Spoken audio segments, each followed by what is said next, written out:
famílias. Quanto fosse maior o nome, ligava-se os reinos, maior demonstrando o poder que a pessoa tinha na época para governar.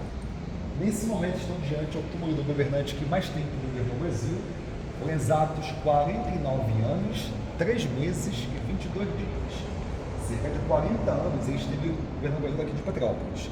Tendo a época dele ficar aqui cerca de 8 meses, dele passar em Petrópolis mais tempo do que no Rio, que oficialmente é a capital do Brasil. Vocês lembram onde ele governava no Brasil, no Rio de Janeiro, qual é o local de governo?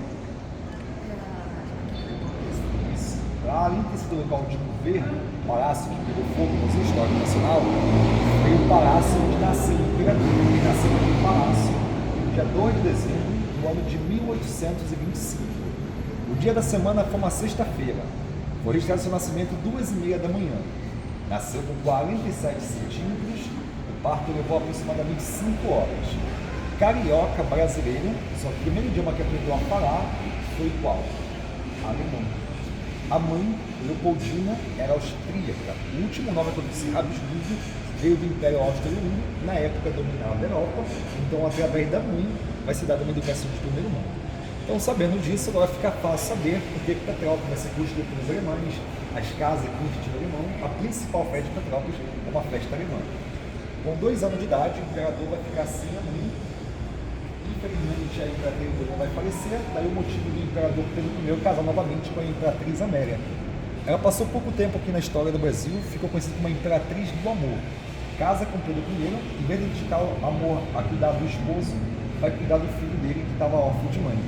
Pedro II, uma criança, vai se apegar muito à madrasta, porém com 5 anos vai ter uma grande decepção. Ali está órfão da mãe, vai ficar órfão do pai e vai perder a madrasta querida. O pai Pedro I vai retornar para Portugal para ser Pedro IV rei de Portugal, deixando uma criança com 5 anos, sem pai, sem mãe, sem infância, com a missão de um homem, de um adulto, governar um país de tamanho continental, um país cheio de conflitos geopolíticos, trabalho escravos, sem ter próximo nenhum familiar, vai ser cuidado pelos tutores, José Bonifácio, Feijó Patrocínio, e todo momento também era vigiado pelos militares.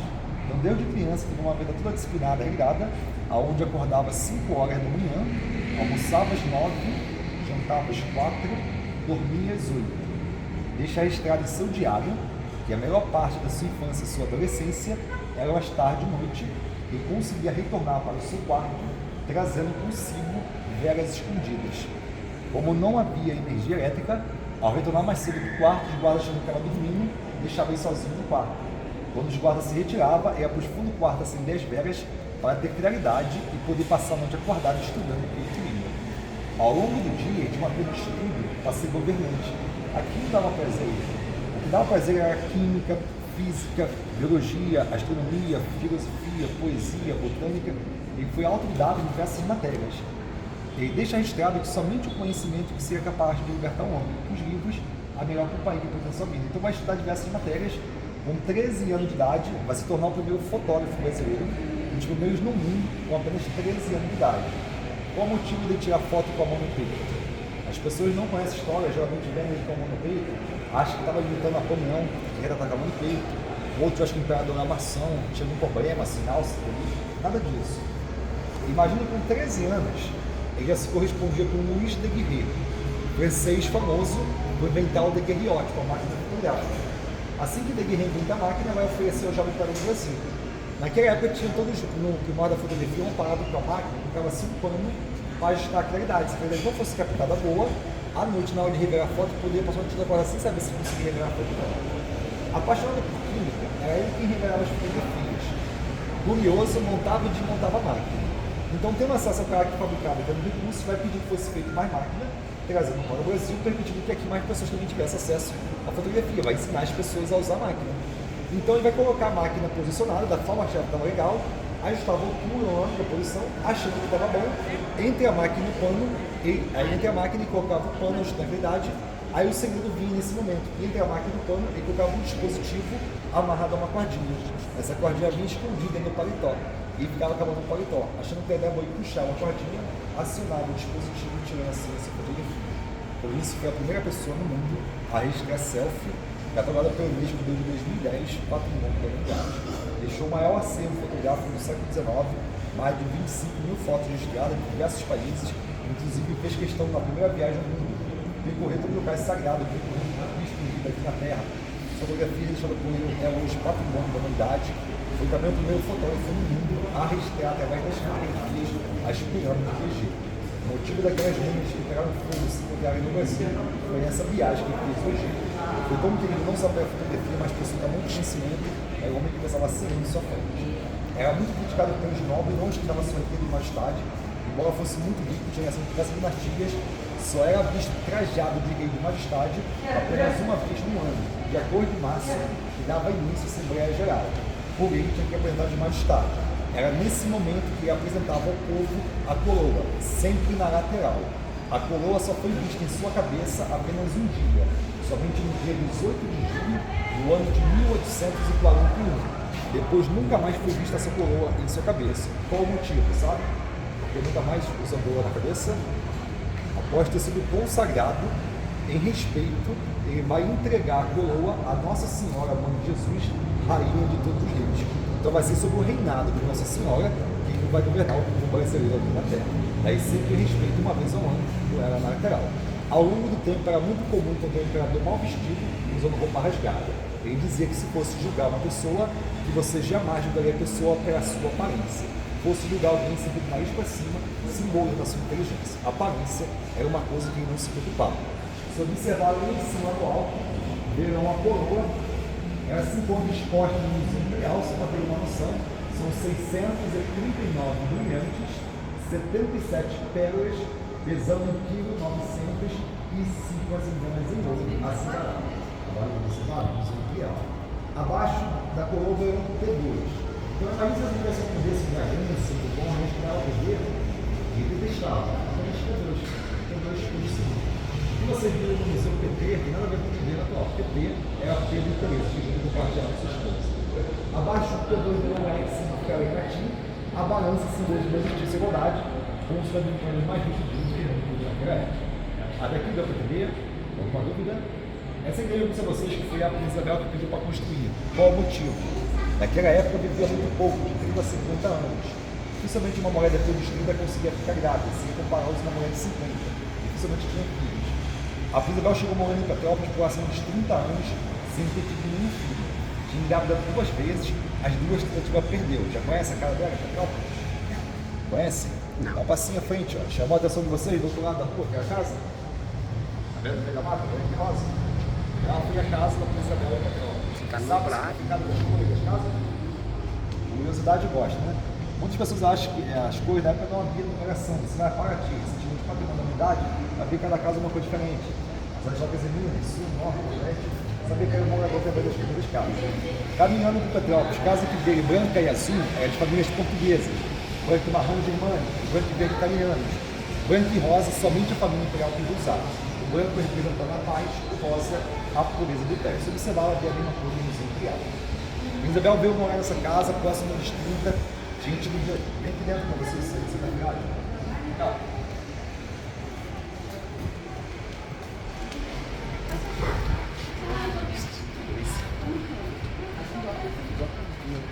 Então a gente aqui tá com é o privilégio desse rapaz aqui, o guia, né? Tá nos contando toda a história da família imperial, tá? Isso é um orgulho para todos nós. Se à vontade, aproveita para descansar as pernas, vou informando com vocês. Se quiser sentar também, você vai ser à vontade. Se quiser participar do seu, eu vou informar aqui para vocês, sim, depois de contornar, sim, vai ser à vontade, tá bom? Então a história dessa igreja começa com a casa da Princesa Isabel. Vivia então na época muito pouco, de 30 a 50 anos. Dificilmente uma mulher depois de conseguir ficar grávida. Ela vai morar aqui depois de ter perdido o segundo filho. O parto no Rio foi terrível. Levou aproximadamente 50 horas, a criança foi registrada dentro da princesa, os médicos não conseguiam tirar a criança da princesa. Quem fez o parto foi o Barão do Catete. Já ouviu falar do Palácio do Catete no Rio? Barão do Catete, que morava no palácio, que até a criação de Brasília, o palácio do presidente, foi o médico-chefe responsável por ter feito o parto da princesa. Foi ele mais 4 médicos, levaram aproximadamente 50 horas. Registraram a criança dentro da princesa com medo da criança ser morta. Puseram o nome de Maria Luísa Vitória se fosse menino. Infelizmente, depois de 50 horas de parto, quando conseguiu tirar a criança da princesa, infelizmente a criança se encontrava morta. Imagina para ela como ser humano, você gerar um ser de si, todo amor, carinho, apego. Havia aquela pressão política enorme, que era uma mulher que não era capaz de gerar filho, não seria uma mulher capaz de cuidar de uma família, como seria uma mulher capaz de cuidar de um país, uma nação. Então havia um machismo enorme por ser a mulher, ser o trono. Então vai sair do Rio, vai vir morar naquela casa, doutorado, muito triste, podendo aqui em depressão, tudo tinha feito, nada tinha dado certo, ao mesmo tempo sendo uma mulher muito religiosa. Lendo a Bíblia, a Escritura Sagrada, o que ela vai encontrar escrito? Que a fé era capaz de remover montanhas. Agora fica fácil saber que era esse local que nós estamos pisando hoje nesse livro. Quando eu ler qualquer livro da história do Brasil Império, falando de Petrópolis, fazenda do Córrego Seco, da montanha Belvedere que foi removida, era justamente aqui onde nós estamos, que ficava essa montanha, que no passado chegou a ter quase 30 metros de altura, de barro, arco, pedras, aonde nessa montanha Belvedere, onde Belvedere se com uma bela vista, tinha uma vista onde foi colocado um cruzeiro, que os charreteiros que faziam os transportes da época dos barões, no final do dia, eles se reuniam nesse cruzeiro para fazer suas orações e agradecer por esse dia de trabalho. Então imagine que a princesa morreu na casa, de frente ao morro, sem conseguir ficar grávida, tentando cumprir a promessa. Lendo na Bíblia que a fé remove a montanha, e ela morando de frente ao morro, onde as pessoas já cultuavam a sua fé, tentando cumprir a promessa, ela fez mais uma. E se ela tivesse filho, através da sua fé, ela mandaria remover a montanha e o morro que estava dentro da sua casa. No local da montanha e do morro, ela mandaria erguer uma igreja. Depois dos 30 anos, que era quase impossível uma mulher ficar grávida, ela gerou luz a 3 filhos que sobreviveram. O primeiro filho vai nascer vivo e vai se encontrar sepultado lá dentro do mausoléu no chão, que eu disse a vocês é o príncipe do Grã-Pará. Grã-Pará, quando eu vi esse nome, é um título, está dizendo a vocês que seria o sucessor imediato ao trono, príncipe do Grã-Pará. Não tivesse acabado a monarquia, teria sido Pedro III, filho mais velho da Isabel. Agora não se iluda, né, que não disse vida de princesa nunca foi fácil. Para esse garoto ter vindo ao mundo, quase que a princesa Isabel foi e a criança não veio. Imaginem que vocês que em volta da casa foi montada vigília entre homens, mulheres, brancos, negros, rico, pobre. A família imperial mencionando esses não tinha por ninguém. Pelo contrário, aquilo por todos. Aqui é um local sendo centro de poder. Tinha pessoas de várias partes do mundo, cada um na sua fé, cultura, na sua religião, orando, rezando pela vida da princesa, da criança que estava por vir, confortando a imperatriz, o imperador Conde D, achando que a princesa Isabel não sobreviveria. Para os padrões da época, estava bem idosa, próxima dos 30. Tendo histórico antes dela, havia tido 2 abortos, o segundo terrível de 50 horas. O útero continuava estreito. Até aquele momento, a medicina não havia evoluído. Ela ainda tinha pressão emocional da lembrança da irmã Leopoldina, que havia falecido depois de um parto de 24 anos. Então, imagina a pressão que ela tinha. Seu segundo parto no Rio, 50 horas, com 4 médicos, tendo o chefe do balão do catete, o responsável, 50 horas foi terrível. Esses mesmos 4 médicos vão subir a serra para Petrópolis. Aqui em Petrópolis chamaram na época mais 3 curandeiras para ajudar, as 3 parteiras chamadas na época de curandeiras para auxiliar o parto. Aqui levaram 20 horas a mais do que foi o segundo parto no Rio. Se 50 horas foi terrível, esse garoto para ter vindo ao mundo levaram quase 3 dias, 70 horas aproximadamente para tirar o garoto da princesa. Devido a essa demora de quase 3 dias, todos os médicos conseguiram tirar a criança da princesa. Devido ao útero ser estreito, ao tirar o movimento, vai romper o movimento do braço, os ligamentos dos braços, e vai nascer com os 2 braços paralisados, sem nenhum movimento dos braços. Mas vai nascer vivo, em lugar de avanço. Os 2 anteriores nasceram mortos. Quase que 3 dias para gerar uma criança, com toda aquela pressão, com toda aquela história. Ela sobrevive, aquilo dali foi um milagre. Então o que era tristeza até então vai se transformar em uma grande alegria e felicidade.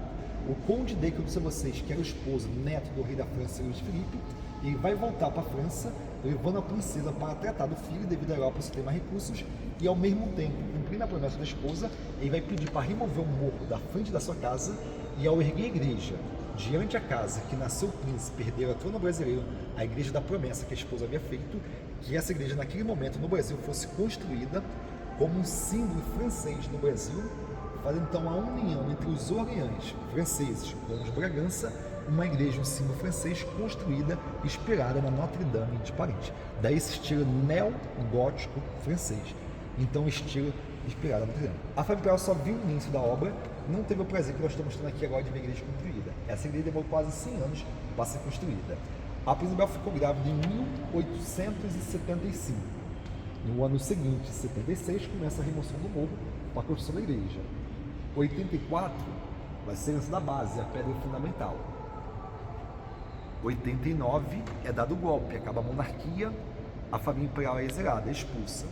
Repare o detalhe, as pessoas não conhecem a história, não percebem a diferença. O dinheiro é deixado para a família imperial, só durou até aqui, ó, onde estão vendo a filmadora. 1901. Acabou o dinheiro, o material acabou, a família imperial não estava mais no Brasil. Então a obra vai ficar paralisada. Só vai retornar na década de 20 na República. A República, para não gastar dinheiro em obra de igreja, e uma igreja tinha sido uma princesa que pediu para construir, em vez de eles terminarem com pedra, que era o projeto original, vão terminar com cimento. Então vocês vão ver dois tipos de construção na igreja: pedra e alvenaria. Toda a parte pedra, monarquia, cimento, república. A família imperial só vai ver o início da obra, não vai chegar a ver o fim. A torre que vemos hoje só foi finalizada em 69, levando do início ao fim da obra quase que 100 anos. Daqui onde nós estamos pisando até o para-raio são 75 metros de altura. Semelhante à Notre Dame de Paris, se depois quiser entrar poder observar melhor, ela foi construída em formato de uma cruz romana, ela virá comprida, na direção do altar poderão observar, encontrarão duas laterais que vai formar uma cruz romana. É uma forma de respeito a Deus, para a gente sempre lembrarmos a forma que Jesus foi crucificado na cruz romana. Altar que nós estamos vendo aqui é uma construção nova, da década de 60 para cá, foi quando ocorreu uma reforma do Vaticano, onde vai ser introduzidos os altares nas igrejas. Agora, sabe, não existia nem altar, nem microfone, nem caixa de som. Então era de cima dessas casinhas que vocês estão vendo no meio da coluna de madeira, chamada de púlpitos, aonde os padres celebravam as missas. Além de ser bem visto, alfarada com eco. Então a pessoa lá no final, além de ver, conseguiu ouvir e entender que o padre estava falando. Neste momento, vocês estão visitando uma igreja que tem o nome de catedral. Agora, sabe por que o nome se chamar catedral? Da onde que vem esse nome?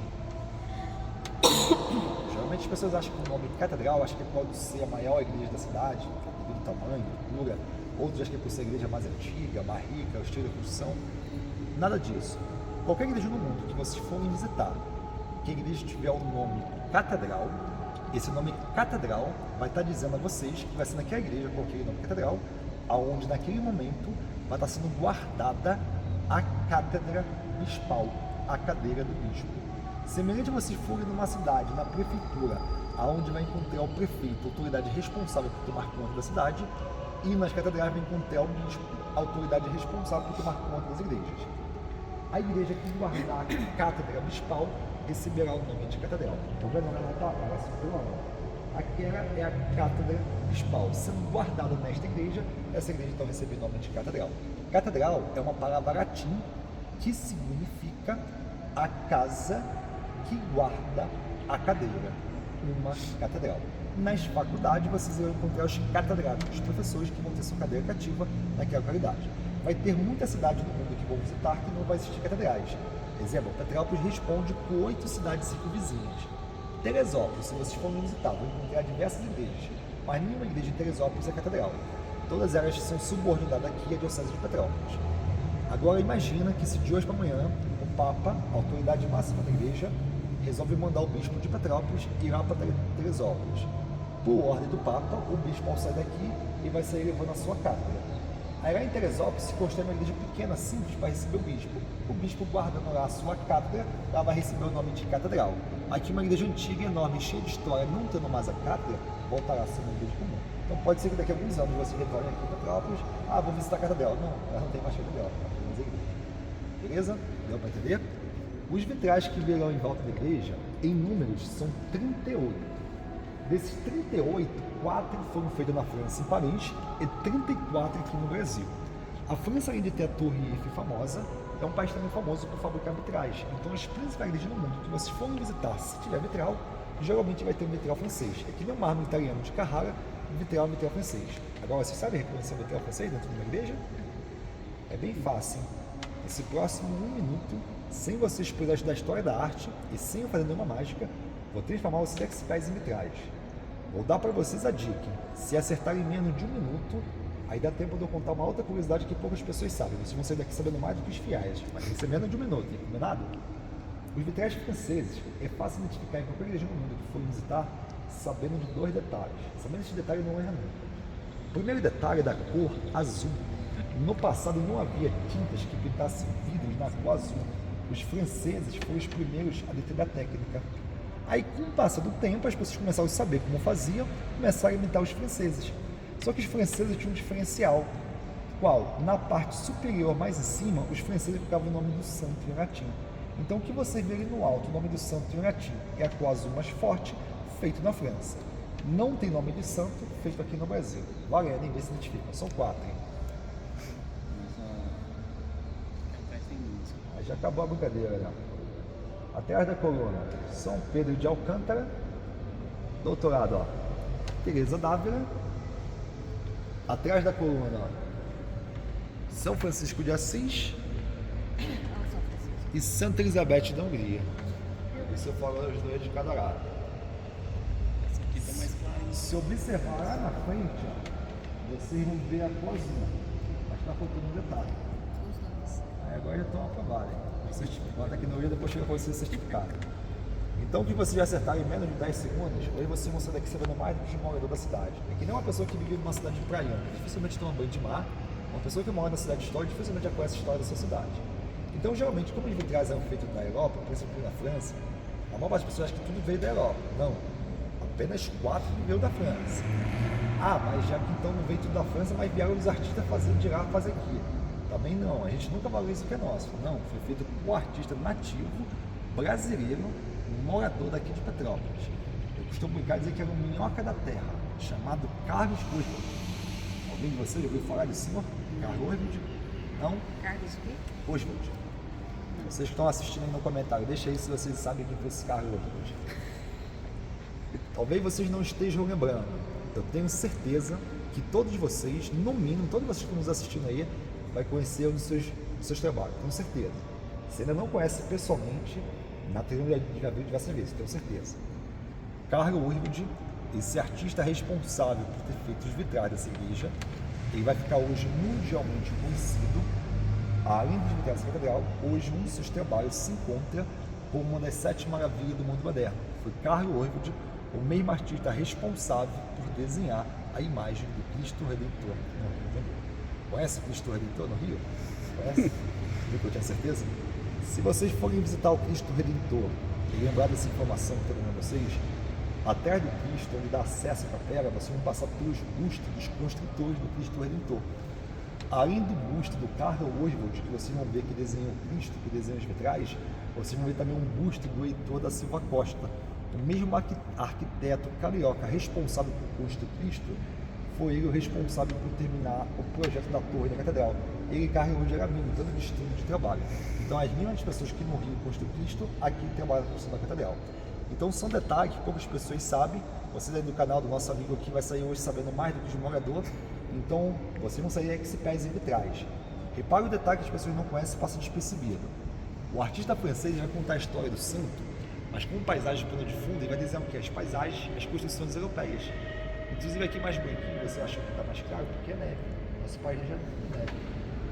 Agora repare o doutorado, ó, o artista brasileiro vai contar a história de Jesus no cristianismo, mas repare a paisagem, a Mata Atlântica, olha, são os morros daqui de Petrópolis, que vocês estão vendo lá fora. Aonde você vê a imagem do mar é o Rio de Janeiro. Ele vai desenhar o que ele tinha na época como referência. São detalhes que as pessoas não conhecem e passam despercebidos. E você sabe o motivo por que existe vitrais nas igrejas?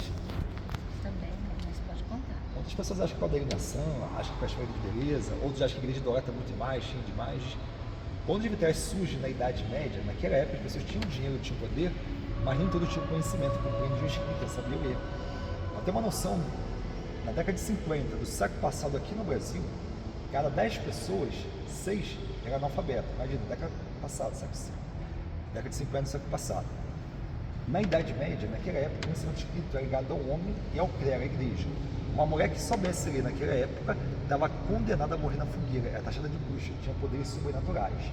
Então os vitrais vão surgir como as primeiras histórias em quadrinho na história da humanidade. Como as pessoas não sabiam ler, era uma forma ilustrativa para eles poderem compreender o que estava sendo celebrado. Então esse nome que nós damos hoje, vamos na igreja, ele não dizia, qual era o nome que era dado? Vamos na Bíblia de pedra. As construções eram feitas de pedras e através das imagens que se compreendiam a história. E nem eu estou falando para vocês de um aspecto histórico, artístico, o padre vai se utilizar de um aspecto religioso. Beleza? Quase finalizando, só para concluir, Os portugueses, quando descobriram o Brasil, eles eram muito criativos para nomes. Eles estavam indo para a Índia com 1.500 portugueses, divididos em várias caravelas. Acabaram se perdendo e chegaram aqui no Brasil. O primeiro lugar que chegaram no Brasil foi no Nordeste, na Bahia. Estavam em alto mar, avistaram as montanhas.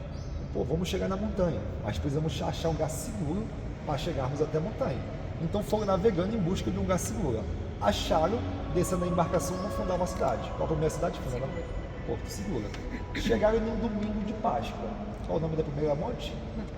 Então o porto era seguro e o monte era Pascoal, né? Criatividade total, né? Então esse foi o primeiro registro no Brasil. Só que vieram várias caravelas, que eram muito caminho, algumas se perderam, até que outros vão descer no litoral, vão descendo, imagina como ilustrações, vão descer no mar, vão chegar no Rio de Janeiro, entre a pedra do Pão de Açúcar no Rio e a pedra do Cão em Niterói. Eles vão sair do mar e vão entrar na Baía de Guanabara. Sem conhecer a geografia, eles imaginavam que a Baía era um rio. Entraram pela manhã, passaram o fim da manhã à tarde procurando qual era o melhor destino para sair do rio. Achando, passaram o fim da tarde à noite descansando. Só foram sair da embarcação no dia seguinte. Esse dia seguinte, para os portugueses, era um dia muito festivo. Além de terem sido de uma longa viagem, estavam descobrindo novas terras, podendo descansar sem nenhum dia quando fecha, era um dia muito festivo também por ser o primeiro dia do ano, 1º de janeiro. Então imagina que estava em cima de um rio, no dia 1º de janeiro, vamos fundar qual cidade? Rio de Janeiro. Vocês têm ideia de quantos quilômetros nós estamos daqui de Petrópolis ao Rio de Janeiro em linha reta? Em estrada são 57 quilômetros, em estrada. Só que vem subindo serra e curvas. Em linha reta é bem menos, dá um palpite, chuta. 30. Menos? Menos? 15. Aí acabou com a brincadeira. 25. 15, já acabou com a brincadeira, foi 15. Se vocês gostarem de esporte radical, vocês podem sair voando, de Petrópolis ao Rio de parapente, asa delta. Aqui é serra e mar. Então imagine para estarmos na catedral aproximadamente 900 metros, você vem subindo serra, em reta apenas 15. De muitas montanhas de Petrópolis se faz caminhadas, se o tempo no Rio estiver bom, daqui de Petrópolis é possível avistar toda a Baía de Guanabara, Ponte de Niterói, Pão de Açúcar, Cristo Redentor, se vê daqui de Petrópolis. Ao mesmo tempo que se estiver no Rio, também é possível avistar as montanhas aos fundos. Então imagina os portugueses saindo do Rio, imagina eles descendo de um rio no dia 1º de janeiro. Vendo, observa atrás de você, em cima no alto, olha só aqui em cima de você, olha atrás de você, em cima no alto. Vendo as montanhas, uma montanha mais alta do que a outra, o que lembrava eles? Um instrumento musical chamado órgão. Então, cidade de Rio de Janeiro, de frente à Serra dos Órgãos. Então, o nome das montanhas que vocês não possam receber como Serra dos Órgãos, devido à vista que os portugueses tiveram das montanhas ao desembarcar no Rio de Janeiro. Se gostarem de música, por cima de vocês se encontra o maior instrumento musical de órgão feito aqui no Brasil. Foi feito no Rio de Janeiro, na década de 30, instalado aqui em 36, sendo hoje utilizado, se encontra como um dos 10 maiores da América Latina, tem pessoas de diversos países utilizando.